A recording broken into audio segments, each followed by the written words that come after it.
Good morning to all. I am Darsh.R.S.Ambadi studying in 7th standard.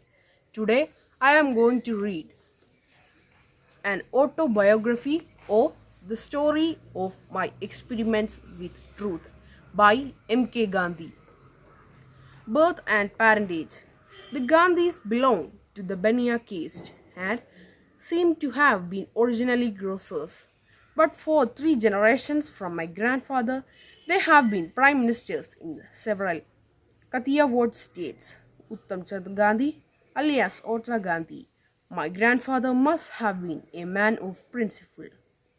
State intrigues compelled him to leave Porbandar, where he was Diwan, and to seek refuge in Junagadh. There he saluted the Nawab with the left hand. Someone noticing the apparent discourtesy asked for an explanation, which was given thus. The right hand is already pledged for Porbandar. Otta Gandhi married a second time having lost his first wife. He had 4 sons by his first wife and 2 by his second wife. I do not think that in my childhood I ever felt or knew that the sons of Otta Gandhi were not all the same mother. The fifth and the fifth of the 6 brothers was Karamchand Gandhi alias Kaba Gandhi, and the sixth was Tulsi Das Gandhi. Both these brothers were prime ministers in Porbandar. One after the other, Kaba Gandhi was my father. He was a member of the Rajasthani court. It is now extinct, but in those days it was a very influential body force between the chiefs and their fellow clansmen. He was for some time prime minister in Rajkot and then in Vankanar. He was a pensioner of the Rajkot state when he died. Kaba Gandhi married 4 times in succession, having lost his wife each time by death. He had 2 daughters by his first and second marriages. His last wife, Putlibai, bore him a daughter and 3 sons, I being the youngest. My father was a lover of his clan, truthful, brave, and generous, but short-tempered. To a certain extent, he might have been given to carnal pressure. For the married for the first time when he was over 40, but he was incorruptible and had earned a name for strict impartiality in his family as well as outside. His loyalty to the state was well known. An assistant political agent spoke insultingly of the Rajkot Thakore Sahib, his chief, and he stood up to the insult. The agent was angry and asked Kaba Gandhi to apologize. This he refused to do and was therefore kept under detention for a few hours. But when the agent saw that Kaba Gandhi was adamant, he ordered him to be released. My father never had any ambition to accumulate riches and left us very little property. He had no education, save that of experience. At best, he might be said to have read to the 5th Gujarati standard.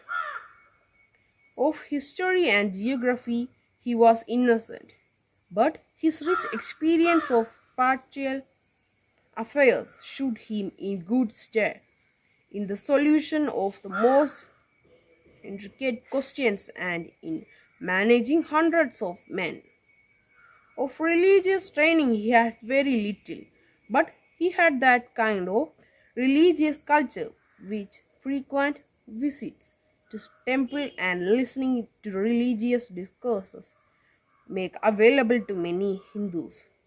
In his last days, he began reading the Gita at the, in instance of a learned Brahman friend of the family, and he used to repeat aloud some verses every day at the time of worship. The outstanding impression of my mother has left on my memory is that saintliness. She was deeply religious. She would not think of taking her meals without her daily prayers. Going to Havali, the Vaishnav temple, was one of her daily duties. As far as my memory can go back, I do not remember her having ever missed the Chaturmas. She would take the hardest vows and keep them without flinching. Illness was no excuse for relaxing them. I can recall her once falling ill when she was observing the Chandrayana war, but the illness was not allowed to interrupt the observance. To keep 2 or 3 consecutive fasts was nothing to her. Living on one meal a day during Chaturmas was a habit with her. Not content with that, she fasted every alternate day during one Chaturmas. During another Chaturmas, she vowed not to have food without seeing the sun. We children on those days would stand staring at the sky, waiting to announce the appearance of the sun to our mother.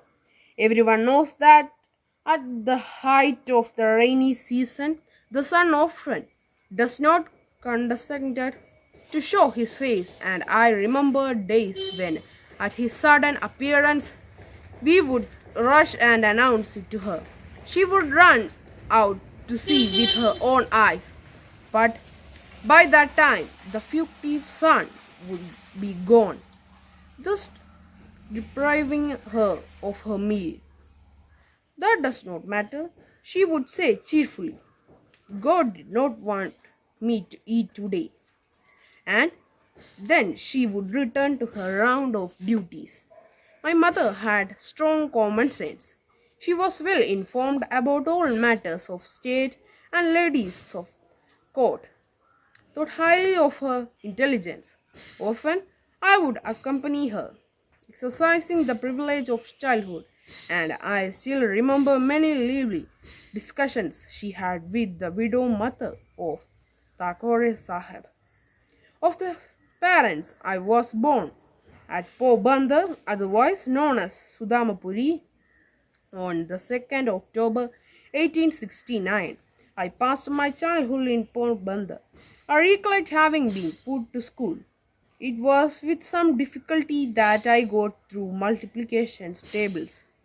The fact that I recollect nothing more of those days than having learned in company with other boys to call our teacher all kind of names would strongly suggest that my intellect must have been sluggish and my memory raw. Thank you.